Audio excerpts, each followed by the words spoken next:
ನಟ Darshan and D ಗ್ಯಾಂಗ್ಗೆ ಇವತ್ತು D day ಅಂದ್ರೆ ಡಿಸಿಷನ್ ಡೇ. ನ್ಯಾಯಾಂಗ ಬಂಧನ, ಮನೆ ಊಟದ ಬಗ್ಗೆ ಇವತ್ತು ನಿರ್ಧಾರ ಆಗೋ ಸಾಧ್ಯತೆ ಇದೆ. ನಟ ದರ್ಶನ್ ನ್ಯಾಯಾಂಗ ಬಂಧನ ಅವಧಿ ಇವತ್ತಿಗೆ ಅಂತ್ಯಗೊಳ್ತಾ ಇದೆ. ಜಾಮೀನು ಕೋರಿಯೂ ಅರ್ಜಿ ಸಲ್ಲಿಸುವಂತಹ ಸಾಧ್ಯತೆ ಇವತ್ತು ಅಥವಾ ನಾಳೆ ಇದೆ. ಇನ್ನು ಬೇಲ್ ಅರ್ಜಿಗೆ ಸಿದ್ಧತೆ ನಡೆಸಿದೆ ದರ್ಶನ್ ಫ್ಯಾಮಿಲಿ. ಯಾಕಂದ್ರೆ ಚಾರ್ಜ್ ಶೀಟ್ ಕೂಡ ಸಲ್ಲಿಕೆ ಆಯಿತು ಈ 85ನೇ ದಿನದ ನಂತರ. ಇನ್ನು 3 ವಿಚಾರಗಳಿಂದ ನಟ ದರ್ಶನ್ಗೆ ಇವತ್ತು ಬಿಗ್ ಡೇ ಆಗಿದೆ. ಒಂದು, ಮನೆ ಊಟಕ್ಕೆ ಸಂಬಂಧಪಟ್ಟಂತೆ, ನ್ಯಾಯಾಂಗ ಬಂಧನ ವಿಸ್ತರಣೆಗೆ ಸಂಬಂಧಪಟ್ಟಂತೆ, ಮತ್ತೊಂದು ಅವರ ಜಾಮೀನು ಅರ್ಜಿ ಸಲ್ಲಿಕೆಯಾಗುವಂತ ಸಾಧ್ಯತೆ ಇದೆ.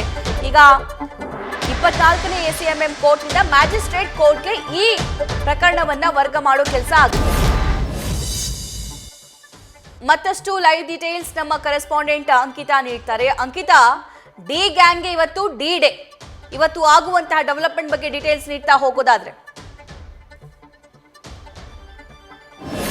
ರೇಣುಕಾಸ್ವಾಮಿ ಕೊಲೆ ಕೇಸಿಗೆ ಸಂಬಂಧಪಟ್ಟಂತೆ ಈಗಾಗಲೇ ಬಂಧನ ಆಗಿರುವಂತಹ ಎಲ್ಲ ಆರೋಪಿಗಳು ಜೈಲಿನಲ್ಲಿದ್ದಾರೆ. ಇವತ್ತು ಅವರ ಬಂಧನದ ಅವಧಿ ಅಂದರೆ ನ್ಯಾಯಾಂಗ ಬಂಧನಕ್ಕೆ ಏನು ಕೊಟ್ಟಿದ್ದಾರೆ ಅದರ ಅವಧಿ ಕೂಡ ಅಂತ್ಯ ಆಗ್ತಾ ಇರುವಂಥದ್ದು. ಹಾಗಾಗಿ ಇವತ್ತು ಮಧ್ಯಾಹ್ನ 2:15 ವಿಡಿಯೋ ಕಾನ್ಫರೆನ್ಸ್ ಮೂಲಕ ಎಲ್ಲ ಆರೋಪಿಗಳನ್ನು ನ್ಯಾಯಾಲಯದ ಮುಂದೆ ಹಾಜರುಪಡಿಸುವಂತಹ ಕೆಲಸವನ್ನು ಕೂಡ ಮಾಡ್ತಾರೆ. ಈಗಾಗಲೇ ಬಂಧಿತರಾಗಿರುವಂತಹ ಆರೋಪಿಗಳು ಬೇರೆ ಬೇರೆ ಜೈಲಿನಲ್ಲಿದ್ದಾರೆ.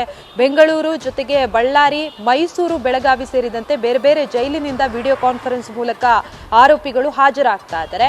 ಮತ್ತೊಂದು ಕಡೆ ನಟ ದರ್ಶನ್ ಅವರ ಮನೆ ಊಟದ ಅರ್ಜಿ ಕೂಡ ಇವತ್ತು ವಿಚಾರಣೆ ಇದೆ. ಅಂದರೆ ಜೈಲಿನಲ್ಲಿ ಯಾವಾಗ ರಾಜಾತೀತಿಯ ವಿಚಾರ ಬೆಳಕಿಗೆ ಬಂತು ಆ ಸಂದರ್ಭದಲ್ಲಿ ಸಾಕಷ್ಟು ವಿಚಾರಗಳು ಕೂಡ ಹೊರಬಂದಿತ್ತು. ಅಂದರೆ ಸುಮ್ಮನೆ ಇವರು ಮನೆ ಊಟಕ್ಕೆ ಅಂತ ಹೇಳಿ ಅರ್ಜಿಯನ್ನು ಸಲ್ಲಿಸಿದ್ರು ಅನ್ನೋ ಒಂದಷ್ಟು ಮಾತುಗಳು ಕೂಡ ಕೇಳಿ ಬಂದಿತ್ತು. ಹಾಗಾಗಿ ಇವತ್ತು ಕೂಡ ಅವರ ಊಟದ ಅರ್ಜಿ ಏನಿದೆ ಅದು ಕೂಡ ವಿಚಾರಣೆ ಇದೆ. ಇನ್ನೊಂದು ಕಡೆ ಈಗಾಗಲೇ ನ್ಯಾಯಾಲಯಕ್ಕೆ ಏನು ಚಾರ್ಜ್ ಶೀಟನ್ನು ಸಲ್ಲಿಕೆ ಮಾಡಿದ್ದಾರೆ, ಇವತ್ತು ಆ ಚಾರ್ಜ್ ಶೀಟ್ ಏನಿದೆ ಆರೋಪಿಗಳ ಪರ ವಕೀಲರಿಗೂ ಕೂಡ ಸಿಗುತ್ತೆ. ಹಾಗಾಗಿ ನಟ ದರ್ಶನ್ ಅವರು ಇವತ್ತು ಜಾಮೀನಿಗೆ ಅರ್ಜಿ ಸಲ್ಲಿಸುವಂತಹ ಸಾಧ್ಯತೆ ಕೂಡ ಇದೆ. ಹಾಗಾಗಿ ಇವತ್ತು ಅಂದರೆ ಸೋಮವಾರ ನಟ ದರ್ಶನ್ಗೆ ಬಿಗ್ ಡೇ ಆಗುತ್ತಾ ಅಂತ ಹೇಳಿ ಅದನ್ನು ಹೊರತುಪಡಿಸಿ ಇವತ್ತು ಕೂಡ ಎಂದಿನಂತೆ ಅವರ ನ್ಯಾಯಾಂಗ ಬಂಧನದ ಅವಧಿಯನ್ನು ಕೂಡ ವಿಸ್ತರಣೆ ಮಾಡುವಂತಹ ಸಾಧ್ಯತೆ ಇರುತ್ತೆ. ಏಕೆ ಅಂತಂದರೆ ರೇಣುಕಾಸ್ವಾಮಿಯ ಮೇಲೆ ಹಲ್ಲೆ ಮಾಡಿದಂತಹ ಘಟನೆಗೆ ಸಂಬಂಧಪಟ್ಟಂತೆ ಈಗಾಗಲೇ ನ್ಯಾಯಾಲಯಕ್ಕೆ ಏನು ಚಾರ್ಜ್ ಶೀಟನ್ನು ಸಲ್ಲಿಕೆ ಮಾಡಲಾಗಿದೆ ಅದರಲ್ಲಿ ನಟ ದರ್ಶನ್ ಸೇರಿದಂತೆ ಎಲ್ಲ ಆರೋಪಿಗಳ ಪಾತ್ರದ ಬಗ್ಗೆ ಸಂಪೂರ್ಣವಾಗಿ ವಿವರವನ್ನು ನೀಡಲಾಗಿದೆ. ಜೊತೆಗೆ